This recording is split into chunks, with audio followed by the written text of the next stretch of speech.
Gilas Pilipinas, ubos sa pagdumala ni Coach Chot Reyes, gi-disband si Edwin Castañeda sa report. Opisyal nga gi-disband ang Gilas Pilipinas nga ubos sa pagdumala ni Coach Chot Reyes human giaprubahan ang pagmugna og selection committee nga mao'y tahasan sa pagpangita og pagtudlo sa mulangkob unya sa bagong national team ubos sa bagong coach. Si PBA Commissioner Chito Salud mao'y personal nga mipahibaw niini kagahapon human sa board meeting nga gipahigayon sa ilang opisina sa Libis, Quezon City.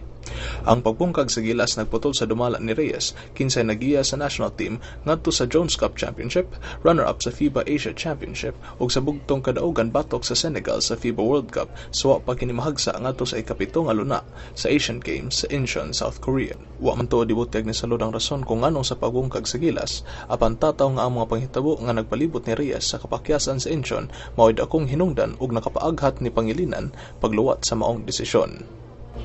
Kini si Edwin Joseph Castañeda alang sa Sun.Star Pilipinas.